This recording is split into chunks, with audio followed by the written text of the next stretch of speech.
C'est vraiment un pays où quand on met un pied, on se dit: «Mais tout est possible en fait», l'impossible n'existe pas.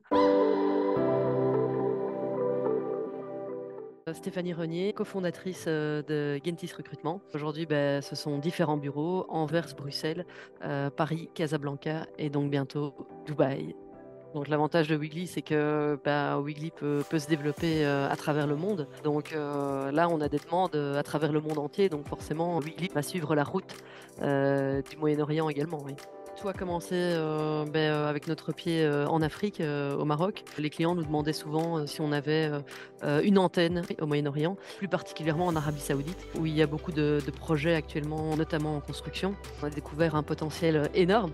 On a découvert, un pays qui, façon de parler, il y a 30 ans, n'existait pas. Quand on arrive à Dubaï, la première chose, je pense, qui interpelle, c'est vraiment, le nombre de nationalités différentes, qui vivent tout à fait ensemble, sereinement. On voit aussi tous les projets, tous les bâtiments qui sont en construction. C'est vraiment un pays où quand on met un pied, on se dit: «Mais tout est possible en fait». L'impossible n'existe pas.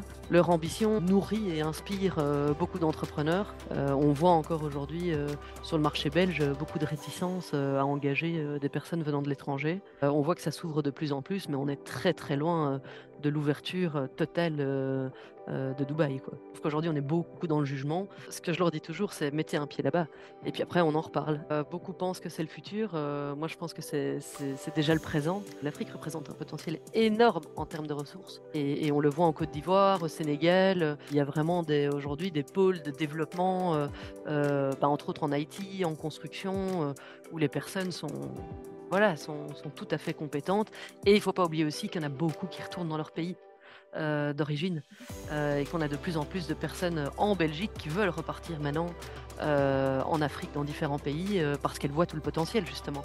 Aujourd'hui, le monde est un village, donc il faut s'ouvrir, et effectivement, il faut s'ouvrir à l'international parce que sinon, de toute façon, on n'arrivera pas à trouver les ressources, dans notre pays.